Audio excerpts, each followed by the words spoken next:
Scenes may not be suitable for very young audiences. Parental guidance is recommended. Ang programang ito ay naglalabas ng sensitibong eksena at impormasyon. Striktong patnubay at gabay ng magulang ang kailangan.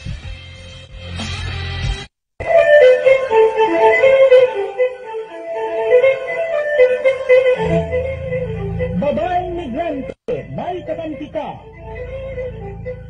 Programang magtataguyod, kikilala at magbibigay halaga sa mga babae, ina, asawa, kapatid at anak na nakipagsapalaran sa ibayong dagat sa adhikaing mapabuti ang kalagayan ng kanilang mga mahal sa buhay. Babaeng migrante, may kakampi ka. Programang hatid ay makabuluhang pagsasabula, talakayan at impormasyon. Handog sa inyo ng kapisanan ng mga kamag-anak ng migranteng manggagawang Pilipino. Babaeng migrante, may kakampi ka.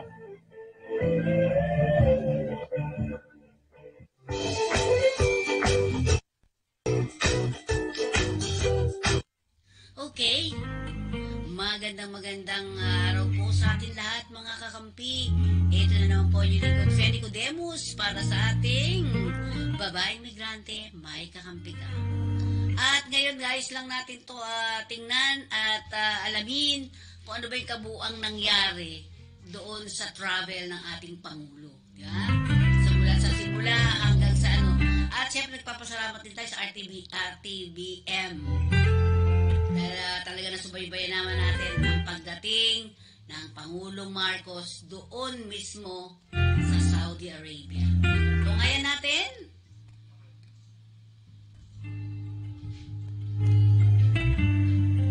Ang kakampi online kasapin ng Philippine Online Broadcasters Association. Dito sa ating babaeng migrante may kakampi ka. Lagi po kayong may kakampi.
Ang mga travel na ito ng ating Pangulo, di ba?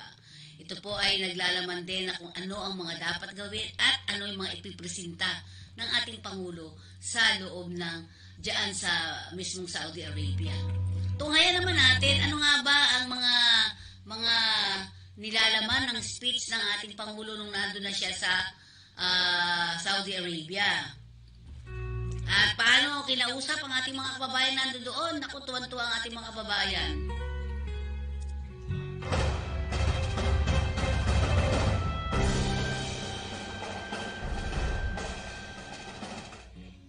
Lahat ng ating mga bisita, ladies and gentlemen, mga minamahal kong kababayan, salamat po sa pagdalo ninyo ngayong gabi. Nagpapasalamat din po ako na pinaunlakan ninyo ako at ang ating paanyaya upang magkita tayo dito sa Saudi Arabia. It is always an honor and a pleasure to spend time with the great Filipino community of Saudi Arabia. I wish to recall the first time, yung unang pagpunta ng isang Pangulo dito sa Kingdom of Saudi Arabia ay ang taong 1982. At ang pumuntang Pangulo dito ay ang aking ama na President Ferdinand Marcos Sr. He came to Saudi Arabia. He had a state visit to meet His Majesty King Khalid bin Abdul Aziz Al Saud to renew the good relations between the Philippines and Saudi Arabia and to reassure the kingdom that both countries will remain great friends. And I, as his son, and now as President, will continue in that tradition. Ipapagpatuloy po natin. At yan po, ang naging bahagi sa ating pagpunta rito ay para kausapin ulit ang ating mga kaibigan dito sa Saudi Arabia at hindi lamang sa Saudi Arabia, kung hindi dito sa Middle East, upang tiyakin na ang kalagayan naman ng ating mga mamamayan, ng ating mga Pilipino ay nasa mabuti. At kung may problema man, ay pinag-usapan natin at kaya po nating ayusin. I have come on the gracious invitation of His Majesty, King Salman bin Abdulaziz Al Saud, and His Royal Highness Crown Prince Mohammed bin Salman Al Saud to participate in the inaugural ASEAN Gulf Cooperation Council Summit. Dahil miyembro po tayo ng ASEAN, ang Pilipinas ay talagang nais i-promote ang friendship at pagandahin ang relasyon ng ating iba't ibang mga bansa at iba't ibang mga tinatawag na regional blocs.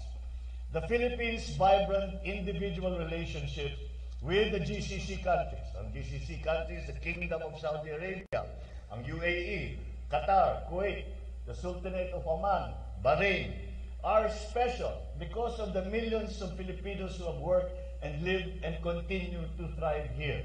Dito lamang sa Saudi Arabia, ang Pilipino ay baka malapit ng aabot ng 1 milyon dahil nasa 760,000 na yata tayo. At dito sa Gulf States, ito yung mga nabanggit kong mga bansa, 2.2 million ang Pilipino na nakakalat po dyan. At naaalala ko po that the tremendous impact that overseas Filipinos have had on the Filipino economy. I would be remiss, of course, if I do not speak of the difficulties and the challenges that you have all encountered. Lahat po kayo ay nagsakripisyo na kayo ay nakahiwalay sa inyong mga mahal sa buhay, sa inyong mga pamilya, sa inyong bansa. But your incredible determination and resilience are truly impressive. On behalf of the government of the Philippines, I convey my gratitude and express my admiration to each and every one of you. You serve as an inspiration to us all.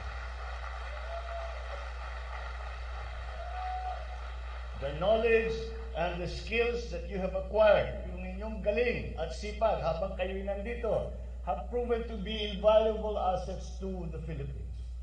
Kaya ang sasabihin ko sa inyo, dahil pagka nakausap ko po ang yung mga leader po ng mga bansa, ngayon kanina lang umaga ay nag-uusap kami. Bago pa ako makapag-hello, makapagbati, lagi niya nang sinasabi, ang galing-galing ng mga Pilipino dito sa amin. Ang husay-husay ng mga Pilipino sa amin. Ang babait, ang sisipag ng mga Pilipino dito. Kaya naman, talaga naman, pagka naririnig natin ang national anthem, ay talagang nakakataba ng puso dahil sa inyo. Pagpunta po namin dito, talaga naman ang nararamdaman po namin, proud to be a Pinoy. Maraming salamat sa inyo. So continue to share your experiences to our countrymen and bring technical expertise back to the Philippines. Your efforts have not gone unnoticed. I look forward to your return. With your help, the Philippine government's integration programs will continue moving forward towards a brighter future for our country and for our people. Bilang mga huwara at ulirang kasapi ng lipunan, kayong mga OFW, ang pinakamahusay na kinatawan sa kultura ng Pilipinas. As cultural ambassadors have shown the people of the world the kindness, the warmth of the Filipino. You have all contributed to the promotion of the Philippines as a remarkable tourist destination. Lahat po na magkaroon ng OFW at dumami na at nakikilala po tayo, nakakatulong po yun dahil sa sinasabi nila, itong mga Pinoy na nakilala namin, ang gagaling nila, ang huhusay magtrabaho, ang mabait, mapagkatiwalaan. Iniiwan yung mga bata sa atin dahil hindi sila nangangamba na baka hindi mabuti ang pagkaalaga sa mga anak nila. Kaya naman nasa puso na nila ang pagmamahal ng Pilipino. Yan po ang inyong ginawa. Yun po ang ipinakita ninyo. Kaya po ang reputasyon ng Pilipino bilang workers, bilang healthcare workers, bilang caregivers, bilang skilled professionals, bilang engineer, bilang contractor, ay po kilala na po tayo dahil sa magandang trabaho na inyong ginawa. At kanina lang po, bago po kami pumunta rito, ay nakausap ko po ang Crown Prince. Ang sabi ng Crown Prince, unang-una sabi niya, I have to tell you, my second mother is a Filipina. Sabi, dahil ang nag-alaga pala sa kanya nung bata siya ay Pilipina. Kaya naman sabi na, mahal na mga Pilipino. At yung pagmamahal na po yun na sa inyo ay nararamdaman din po namin sa Pilipinas. At kami naman, para kaming cheering squad ninyo. Sige, galingan ninyo. Magpasikat kayo para tayo mga Pilipino ay talagang ang tingin po sa atin ay tumaas ng gusto. Ay sabi po ni Crown Prince, sabi niya sa atin, alam mo ba, sabi niya, that 80% of the ICU personnel are Filipino. 80% in the whole of Saudi Arabia. Sabi niya, pag nawala yung Pilipino dito sa Saudi Arabia, tigil lahat. Sabi niya, talagang ganyan ang dependence namin sa mga Pilipino. Kaya naman, talaga naman masasabi natin na ang OFW ay hindi lamang tumutulong sa ekonomiya dahil sa remittances ninyo. Marami nang nangyari na naghihirap ang ekonomiya ng Pilipinas dahil sa remittance na pinapadala ng ating mga OFW ay talagang nabubuhay pa tayo, nakakaahon tayo dun sa mga problemang hinaharap natin.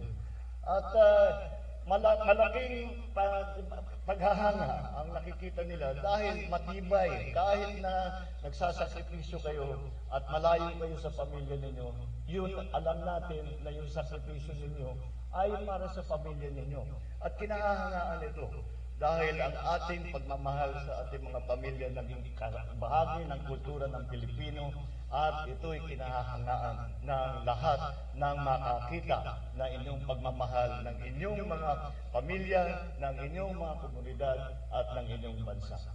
I find that sense of family amongst the Filipino community very inspiring, as do our friends, the locals where the OFWs work. Supporting one another, helping distressed kababayans are traits worth emulating. A strong sense of community is incredibly important, especially for migrant workers. I request that the Filipino community in Saudi Arabia continue to help one another. At dito po tayo naging magaling dahil tayo ay nagtutulungan sa isa't isa. At hindi na tayo nagtatanong, basta't may nakita po tayo, yun ang ating ipinagmamalaki. Kung maalala ninyo, nung kampanya, yun ang aking sinasabi. Ang ugali ng Pilipino, ganyan talaga. Pagka may nakita na hihirap, ay tutulungan. Lalong-lalo na pag Pilipino, nakita, may pangangailangan, gagawin ang lahat para ibigay sa kanila yung pangangailangan na yan. At yan talaga nasa kultura na po natin. Ito po ay ang isang nagpapatibay sa inyong nagiging karanasan kapag kayo ay lumalayo sa Pilipinas at kayo ay nagtsatsaga at kayo ay nagtatrabaho ng mabuti. Yan po ang para hindi tayo po mawala ng inspirasyon. Yan po ang bahagi ng kultura natin na hindi pinapayagan na makalimutan natin ang mga malalapit sa atin. But also the government is part of this process.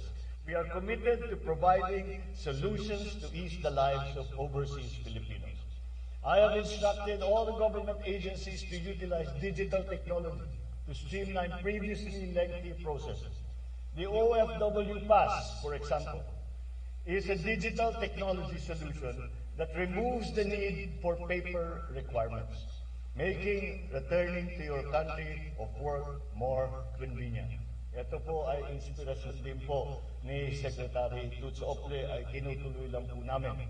Further, we remain committed to developing Philippine economy and improving the lives of the Filipino people in general. Kaya sa mga kababayan ko dito sa Saudi Arabia, maraming pong salamat sa inyo. Naway patuloy kayo magpagpalain ng may kapal. At bago po ako makapagtapos, hindi ko po maaaring tapusin ang aking pagsalita na hindi ako magpasalamat sa isuporta na ibinigay ninyo sa nakaraang halalan sa aming dalawa ni Inday Sara.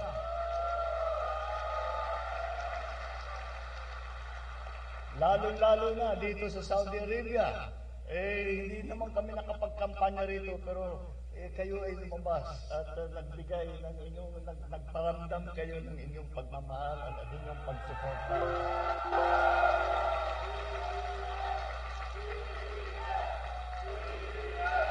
Yeah. Kaya dinala po namin itong dito para maramdaman naman ninyo. Siguro sa napapanood nyo na lang sa YouTube saka sa Facebook yung mga pag-sortie campaign namin. At nakita na niyo. Pero asahan po ninyo. Alam niyo po, kahit malayo kayo sa Pilipinas, yung sigaw ninyo, yung pagmamahal ninyo, yung inyong pagsuporta po sa amin at inyong paniniwala sa kinabukasan ng Pilipinas at ng Pilipino ay ramdam na ramdam namin. Yan po ang nagbigay sa amin ng lakas, ng tibay, ng loob na ipatuloy ang aming advokasya na ipagkaisa ang buong Pilipinas. Yan po ang ating kinampanya. Yan po ang inyong sinuporta. Yan po ngayon ang aming isusukli sa inyo. Ipagkakaisa natin ang Pilipinas para maging mas maganda ang buhay ng bawat Pilipino. At mas maganda ang Pilipinas. Napakalaking bahagi ng OFW sa lahat po ng aming pinaplano.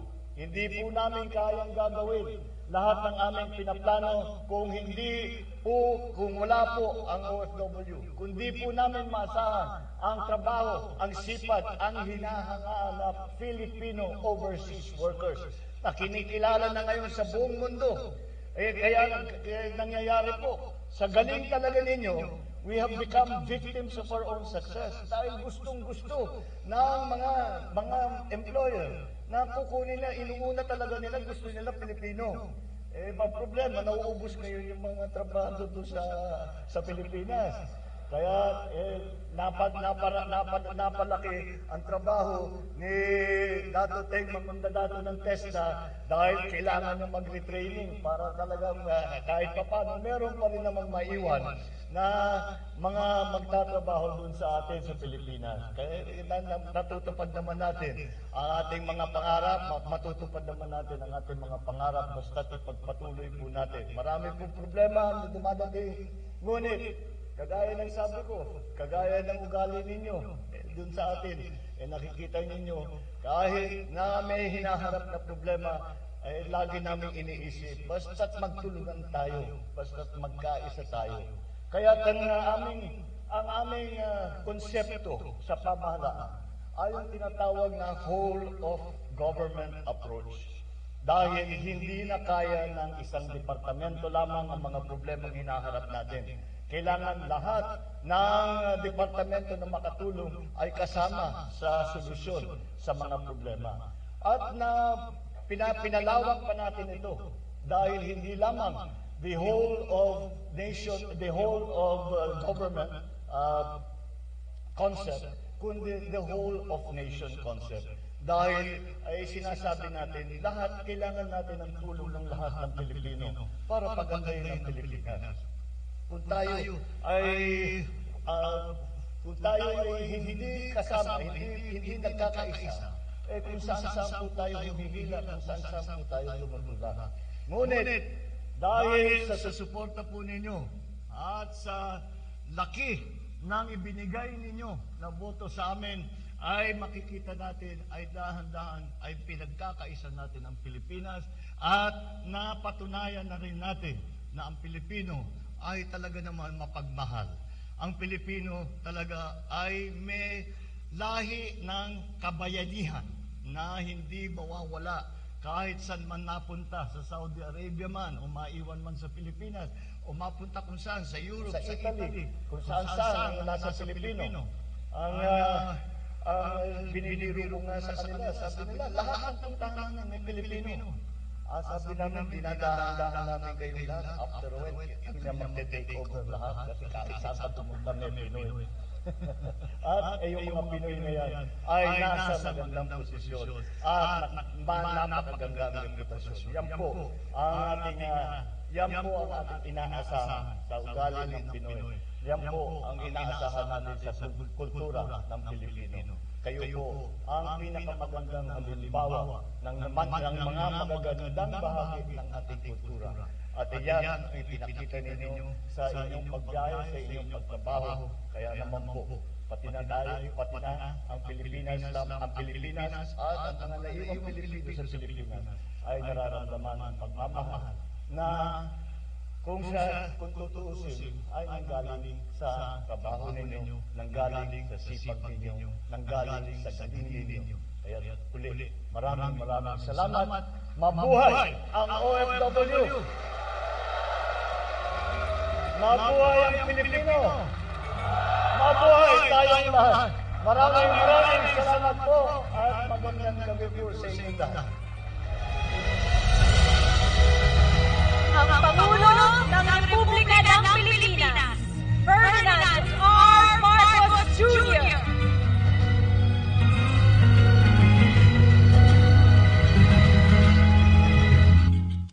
Napakasaya, no? Napakaganda ng mga tinuro ng ating Pangulo. Pero yung Prinsipe doon ba? Ba ang nag-alaga ng mga Pinoy. So maraming salamat sa RTDM. At siyempre, ngayon natin itong halaman. Ano ba ang mga kaalaman ninyo tungkol sa sigalot, di ba? Tingnan nga natin, nakuha ko ito eh. At ano ba ang mga may kaway ba tayo? Sige nga, tingnan natin. Meron ba tayong mga kaway na bansa? O galit sa atin ng mga bansa? Ating alamin ito sa ating kaalam. Tama ba ako? Sige. Hindi na maiwasan ang hindi pagkakaunawaan lalo na sa mga bansa. Kaya naman, maging ang bansang Pilipinas ay mayroong ding mga bansa na nagkaroon ng hindi pagkakaunawaan. Ang mga bansang ito ay ang Hong Kong, Malaysia, Indonesia, Amerika at Arab nations. Paano nga ba nag-umpisa ang hindi pagkakaunawaan ng mga bansang ito sa Pilipinas? Yan ang ating alamin. Isang bansang Pilipinas na talaga namang maraming mga tao ang pumupunta sa ibang bansa upang makipagsapalaran sa paghanap ng trabaho. Kadalasan sila ay construction worker, factory worker, domestic helper, nangangamuhan at marami pang iba. Kaya naman kahit sa ang panig ng mundo, mayroong Pinoy na nagtatrabaho. Sa gustuhan na kumita ng malaking pera kahit na mahirap ang mag-isa sa ibang bansa. Tinitiis nila ito para sa pamilya. Ngunit isa sa mga kinaharap ng mga Pinoy na OFW ay ang direktang epekto kapag nagkaroon ng di pagkakaunawaan ang ating bansa na Pilipinas sa bansa na kanilang pinagtatrabahuhan. Narito ang ilang mga bansa na nagkaroon ng hindi pagkakaunawaan sa ating bansa. Indonesia. Sinong mag-aakala na ang bansang katulad ng Pilipinas mula sa itsura ay nagkaroon din ng nabuong di pagkakaunawaan sa ating bansa. Nagumpisa ito ng kidnapin ng mga rebeldeng Abu Sayyaf ang ilang mga Indonesian citizen sa probinsya ng Sulu noong 2016. Kaya naman nagprotesta ang mga Indonesian sa tapat ng Philippine Embassy sa Indonesia at may bitbit na mga banner. Dahil sa insidente, naging dahilan ito upang makatanggap ng hindi magandang pagtrato ang ating mga kababayan sa Indonesia. Isinisisi nila ang nangyari sa ating mga kababayan. Sinasabi nila na naglipa na daw sa Pilipinas ang mga grupo ng rebelde. Amerika. Paano nagkaroon ng hindi pagkakaunawaan ang Pilipinas at Amerika kung alam naman natin na malapit talaga ang bansang ito sa Pilipinas? Kung babalikan natin ang nakaraan, matatandaan kung gaano kababa ang tingin ng Amerika sa Pilipinas. Makikita sa isang pahayagan ng The Boston Sunday Globe kung saan nakalahad ang pagbabago daw na ginawa ng Amerikano noon sa Pilipinas. Taong 1920, nagkaroon ng malawakang immigration ng mga Pilipino sa Amerika. Dahil nga sa napakayamang bansa nito, madaming mga Pinoy ang naghangad na makaranas din ng kaginhawaan sa buhay. Ngunit sa kasamaang palad, tila kabaliktaran ang nangyari dahil nakaranas ang mga ito ng pagpapahirap. Dahil ibinibigay sa mga Pinoy ang napakabibigat na mga trabaho. Ang masaklap pa dito ay sapilitan. Nagpatuloy ang ganitong pagtrato hanggang sa dumating ang taong 1940. Sa taong 1940, dito nabuo ang kasunduan ng Nationality Act of 1940 kung saan maaari nang maging isang citizen ng Amerika ang mga Pinoy at kabilang na din dito ang pagkakaroon nila ng proteksyon para sa kanilang kaligtasan. Hindi lamang Pilipino ang sakop ng Nationality Act of 1940 dahil maging ang ilang mga dayuhan ay sakop ng kasunduan na ito. Ngunit kung isipin nating mabuti, lalo na noong nagdaang pandemya, hindi maitatanggi ang pangmamaliit at pang-aabuso na natatanggap hindi lamang ng ating mga kababayan kundi ang ilang mga kapitbahay din nating mga Asyano. Dahil marami sa mga ito ay isinisisi ang pagkakaroon ng pandemya sa mga Asyano. Kaya naman hindi biro ang diskriminasyon na natatanggap ng ating mga kababayan at kapitbahay. Meron pa dyan na napabalita na nakatanggap ng pananakit na pisikal at pinaalis sa kanilang bansa ang ilan sa ating mga kapwa Asyano. Hong Kong. Ang Hong Kong ay isang espesyal na administratibong rehiyon ng China.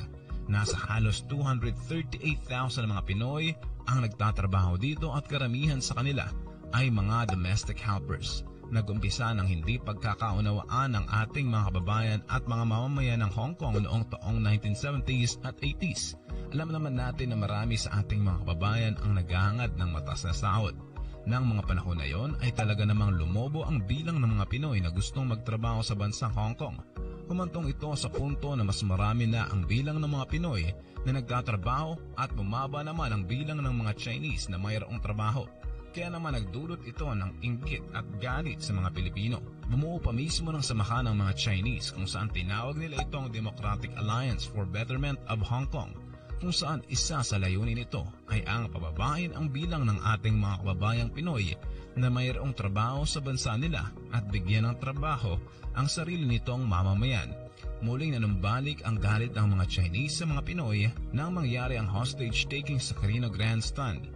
Ito ay matapos i-hostage ni Rolando Mendoza ang isang bus na puno ng mga Hong Kong tourist at 8 sa mga ito ay nasawi. Malaysia, hindi lingid sa ating kalaman ay isa ang bansang ito sa ating kapitbahay. Nagsimula ang hindi pagkakaunawaan nang akusahan nila tayo na ang Pilipinas daw ay nagdala ng mga masasamang tao sa bansa nila. Yan ay matapos tumawid ang ilang mga Pilipinong Muslim sa border ng Sabah. Ibinabato nila na mayroon daw utang ang Pilipinas sa gobyerno nila dahil yan sa mga nagasto sa paggamot sa mga Pinoy na tumawid sa border at nagkakasakit. Kanilang pinuputok na dapat sa kanila daw iyon nararapat na gastusin at hindi sa mga Pinoy. Bukod pa riyan, ibinabato din nila sa atin ang paratang na nasa lahi daw natin ang pagiging magnanakaw, masamang loob. At ang pinakamatindi pa rito ay ang pagsisisi nila sa Pilipinas na ito daw ang dahilan kung bakit daw sila naghihirap. Dahil daw inaagaw natin ang mga lupain na dapat ay sa kanila, maging ang mga pinagkakabuhayan nila. Arab Nations, isang Saudi Arabia sa pinakamalaking bansa na mayroong mga OFW at may pinakamalaking populasyon ng mga Pilipino sa Middle East. Pilipino ang 4 sa pinakamaraming dayuhan na nagtatrabaho sa Saudi. Unang nagpuntang mga Pinoy sa Saudi taong 1973 kung saan grupo ng mga engineer na Pinoy ang nag-migrate sa Saudi. Umabot sa 800 hanggang 900 na mga Pilipino ang pinaprocess ng Saudi Arabian Embassy kada araw dahil na din sa taas ng pasahod sa bansang ito. Kaya naman maraming mga Pinoy ang nagkukumahog na lumipad at doon humanap ng trabaho. Ngunit sa kabila ng mataas na pasahod, kapalit naman ito ang pagmamaltrato at pang-aabusong sexual at hindi pagpapasahod. Kaalam, para matanggap mo ang 20,000 free ebooks na makakatulong sa iyo, check ang link sa description at comment section ng video ito. Katulad na lamang ng kwento ni Agnes Mansilla, isang OFW na domestic helper kung saan nasapilitan siyang pinainom ng bleach ng kanyang amo matapos niyang hindi maayos na makapagtimpla ng tea. Bukod pa riyan, ayon kay Agnes, 1 buwan at 6 na araw na daw siyang hindi pinapakain ng kanyang amo maliban sa kape. Sapilitan din siyang pinagtatrabaho ng 5 a.m. hanggang 2 a.m. araw-araw. Mayroon din siyang mga kagat sa likod dahil palagi daw siyang kinakagat ng amo niyang babae kapag nagkakamali siya. Isa din si Marlene Nunez sa mga OFW na nakaranas ng pagmamaltrato sa kanyang amo. Ayon sa kanya, tumakas lamang siya sa kanyang employer matapos niyang makaranas ng pang-aabuso at sinubukan pa daw nitong kuhain ang passport, pera at ilang mga gamit niya.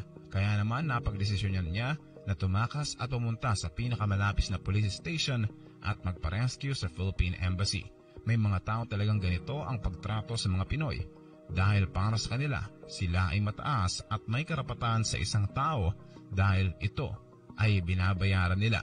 At ang tingin nila sa mga ito ay alipin. Ngunit hindi natin mayaalis na may mga kababayan tayo na maswerte sa mga napapasukang amo na mababait. Kaalam, sa tingin mo, ano pa bang mga bansa ang nagkaroon ng di pagkakaunawaan ng Pilipinas? Antayin ko ang sagot mo sa comment section. Huwag mong kalimutang i-like ang ating video at mag-subscribe ka na. Okay.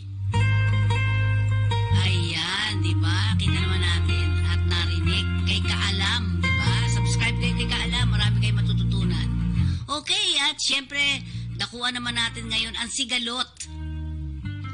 Ang away-away na yan dito sa Israel. Tingnan nga natin, ano na ba ang development? Hindi na maiwasan. Sa pagpili ng mundo, may mga kababayan tayong patuloy na nakikipaglaban sa hamon ng buhay. Sila, ang mga bayaning iniinda ang takot para lamang maitaguyod ang mga naiwang pamilya na ang tanging panalangin ay ang kanilang kaligtasan at matiwasay na pagbalik. Ramdam ng ating pamahalaan ang pangambang bumabalot sa ating mga puso para sa mga mahal natin sa buhay na kasalukuyang naiipit sa sigalot, munsod ng giyera sa pagitan ng Israel at Hamas. Kaya naman umpisa pa lang, kaagad na iniutos ng Pangulong Ferdinand R. Marcos Jr. ang madali ang pagsaklolo sa kanila. Dahil saan mang parte ng mundo, anuman ang sitwasyon, walang Pilipino ang maiiwan dahil andito na ang bagong Pilipinas.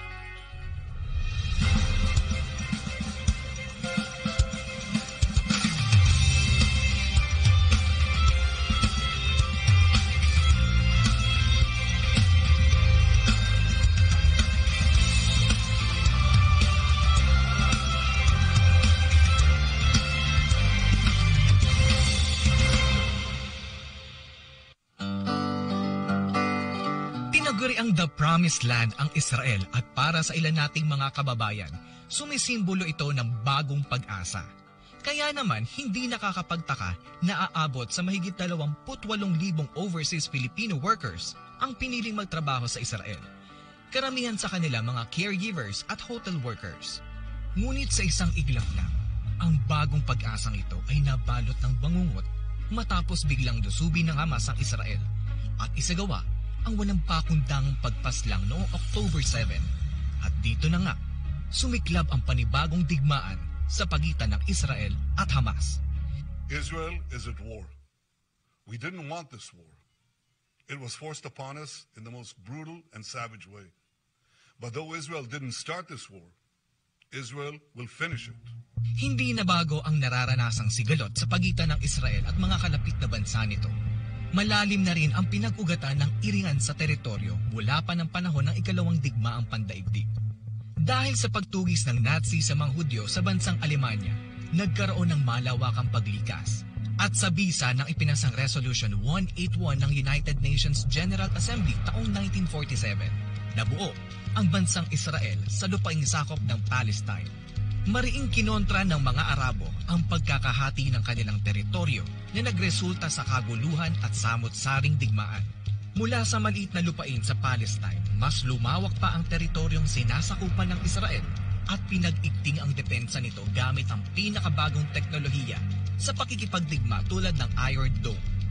Sa pagsiklab ng panibagong digmaan, maraming mga OFWs ang naiipit. Hindi lamang sa Israel maging ang mga Pilipinong naninirahan sa Gaza, ang teritoryong pinamumunuan ng Hamas. Well, the Philippine Embassy in Israel, along with other embassies, are working double time, doing all they can to ensure the safety and protection of our bayans, including working on their repatriation. Right now, the situation in Israel is more stable, so our efforts are now concentrated on Gaza.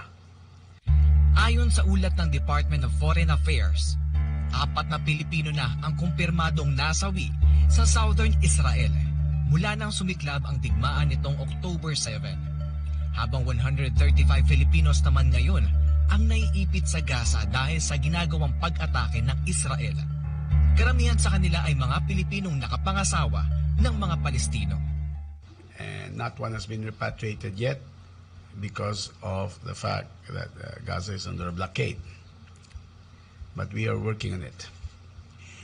We are working with our partners, diplomatic partners, to see if a humanitarian corridor can be opened to allow people to exit through, obviously, if not the border with Israel, through the Rafah border with Egypt.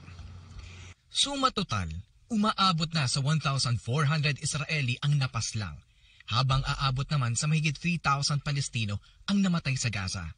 Gaza has been under blockade for several years now, so there's limited supply of food. But there's available quantities pa rin, but in limited quantities. Itong pagkain, kuryente, at tubig. Yun na lang mabibigay namin. At the same time, we are also coordinating with international organizations with presence in Gaza. This includes the UN agencies responsible for humanitarian operations, as well as the International Committee on the Red Cross, to provide support and assistance to our nationals when the situation calls for it. Sa pagsiklab ng digmaan, agarang nagpatawag ang Pangulo ng pagpupulong para mabilis ang mailikas at makapag-abot ng tulong ang pamahalaan sa mga OFWs na nagtatrabaho sa Israel.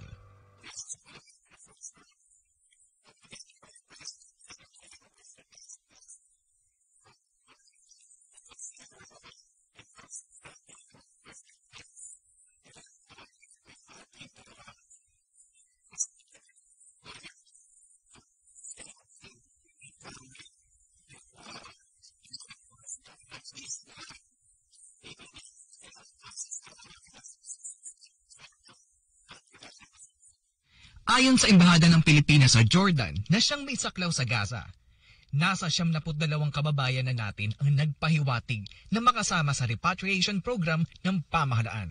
The 135 Filipinos in Gaza are composed of 129 resident Filipinos.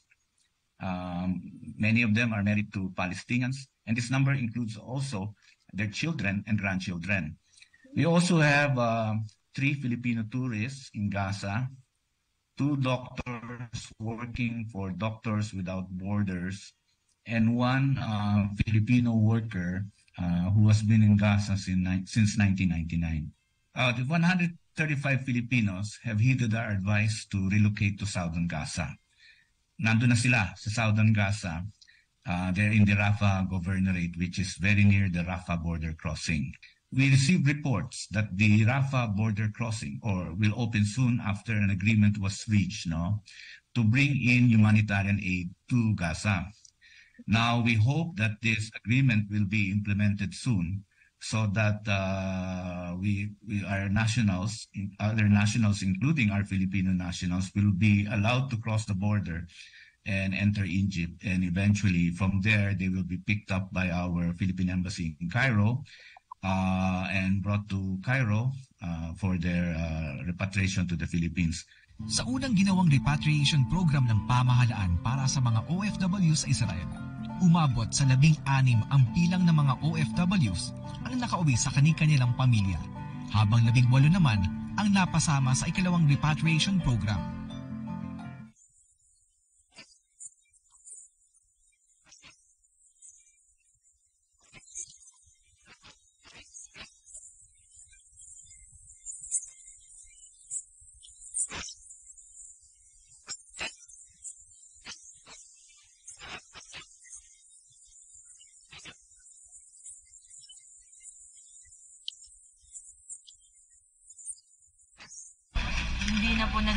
normal po yung takot po kasi na baka makarating sa amin yung mga Hamas.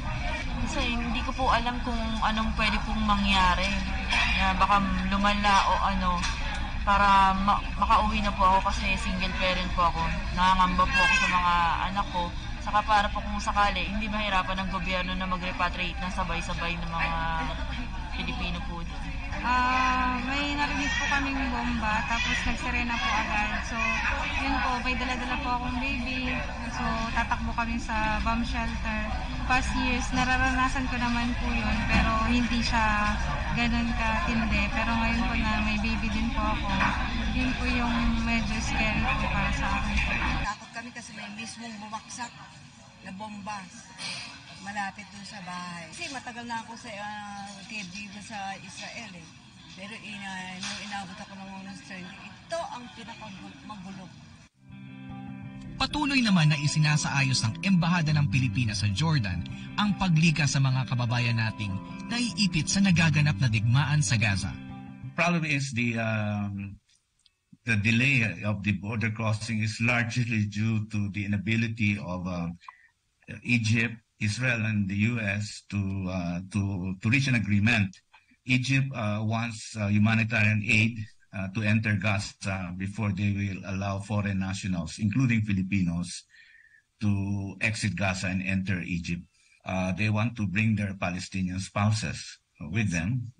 They cross the border. The decision to allow entry of Palestinians to Egypt is something that's beyond our control. That's the sovereign right of Egypt. Kung magbakatsakali sila at dali nila yung mga asawa nila, dali na rin nila yung mga marriage contracts nila to show proof of relationship with their Palestinian nationals.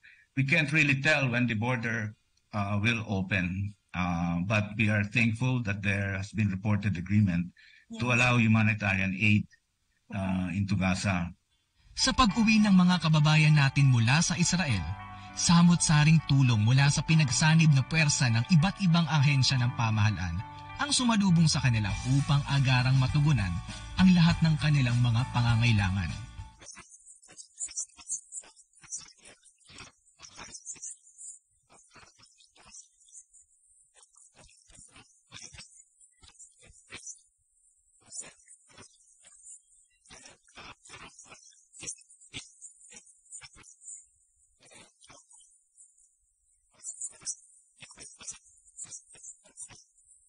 Okay, tingnan nga natin ngayon. Yan ang mga doon sa looban, di ba? Pero tingnan natin ano ba ang pinakamamayayaman na bansa na puntahan din ng ating mga kababayan? Tingnan nga natin.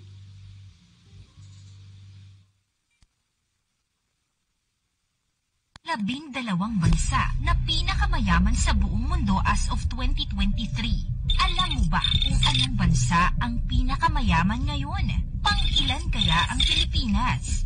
Sa pagsukat kung mayaman na isang bansa, dalawa ang basihan. Una, ang GDP nominal o ang current price sa market ng buong bansa, at ang pangalawa naman ay ang GDP per capita, na ang kabuuang halaga ng GDP o Gross Domestic Product ay dinidivide kung ilan ang bilang ng populasyon ng isang bansa. At ang gagamitin na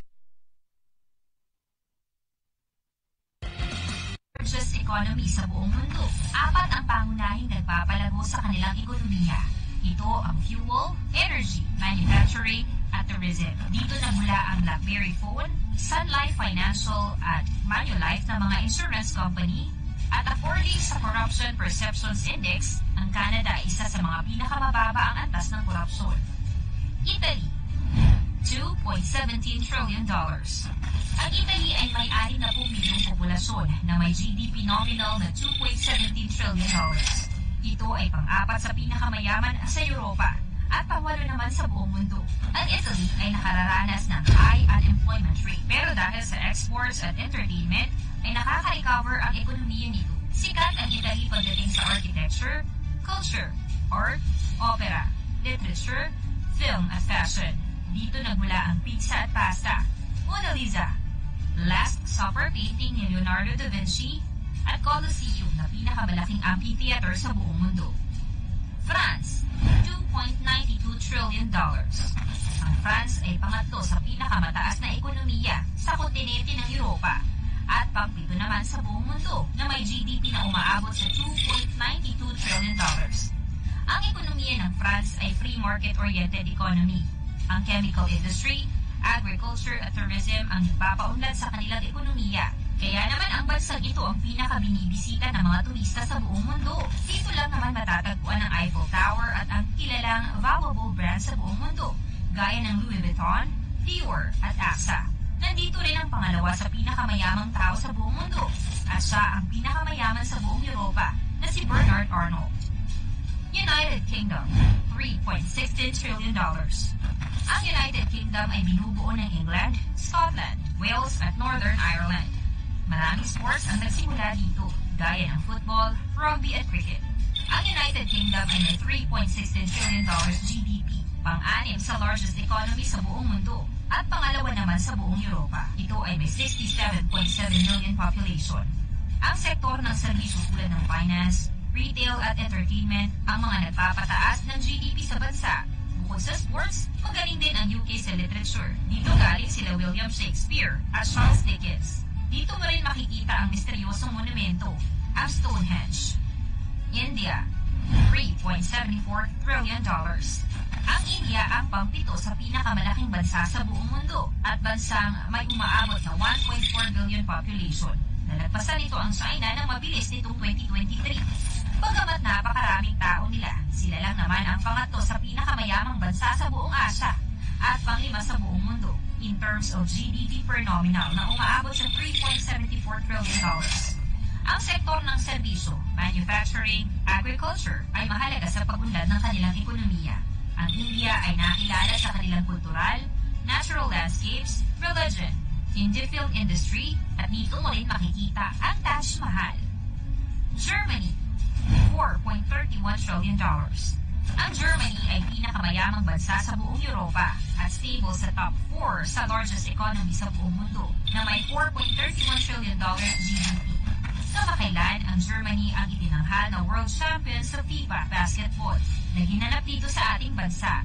Ang bansang ito ang well-developed and social market at strongest economy sa mga bansa sa kontinente dahil na rin sa kanilang skilled workforces. Ang major industry sa bansang ito ay car manufacture, machinery, household equipment at technology. Dito nagmula ang sikat na sapatos na Adidas. Dito rin ang galing ang mga luxury cars tulad ng Mercedes-Benz at BMW. Japan, $4.31 trillion. Ang Japan ay pangalawa sa pinakamayamang bansa sa Asia at pangatlo sa buong mundo na may 4.31 trillion GDP. Matinding krisis din ang nangyari sa bansang ito, lalo na noong bombahin ito ng 2 atomic bomb noong ikalawang digmaang pandaigdig. Ganun pa man, mabilis itong nakabangon sa krisis. Sa katunayan, ang Japan ang isa sa fastest Asian country na umusbong ang ekonomiya especially sa advanced manufacturing and services, agriculture, automobile industry, at electronics. Mayaman ang bansang ito dahil napaka-advance ng teknolohiya, saganang kultura, kalidad ng kanilang edukasyon, kalinisan ng lugar, at matinding disiplina. Sikat din ang bansa sa mga anime, sumo wrestling, sushi and ramen. Maging ang Toyota, Honda, Sony at iba pa ay nagmula dito. China, $19.37 trillion. Ang China ang pinakamayamang bansa sa buong kontinente ng Asia at pangalawa sa buong mundo na ang kanilang GDP ay umabot na sa $19.37 trillion. At pangalawa sa bansang may pinakamaraming tao sa buong mundo na nasa 1.4 billion population. Sa kanila matatagpuan ang pinakamaraming sundalo sa buong mundo, kaya naman napakayaman ng bansang ito dahil sa pagpapalawak ng kanilang teritoryo at sobrang daming produkto na ine-export na halos saan ka nga ata pumunta, may produktong made in China. Kaya naman ang bansang ito ay world's largest manufacturing economy at world's fastest growing consumer market. Una, United States, $26.85 trillion. Ang Amerika, ang pinakamayamang bansa sa buong mundo in GDP nominal na umabot na sa $26.85 trillion. Ang bansang may magandang sistema pagdating sa political at social system. Sa kabila ng maraming utang ng bansa, ay nananatiling competitive ito pagdating sa pagpapataas ng ekonomiya At masasabing ang US ay powerful at richest country ito dahil sa patuloy na pag-cultivate nila sa lipunan, pagsusuport at paghikayat sa mga entrepreneur at pag-innovate sa mga imbensyon at pagbabago ng panahon na nakatutulong upang magkaroon ng economic growth. Ang US ay isa sa pinakamaraming tao sa mundo at ginagamit nila itong productive at nakatutulong sa workforce. Ang US din ay isa sa leading manufacturing industry sa buong mundo. Nanatili naman ang kanilang US dollar na ang pinakaginagamit na basehan na currency sa global transactions. Kilala ang bansa sa maraming aspeto, gaya ng Hollywood movies, ang Grand Canyon, historic landmarks, the Stars and Stripes.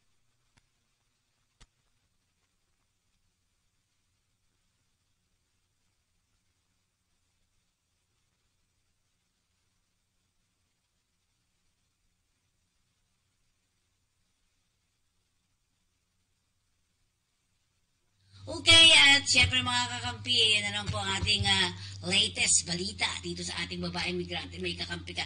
And of course, thank you very much sa lahat ng mga natin, ang kaalam. Nagpapasalamat po to sa RTBM.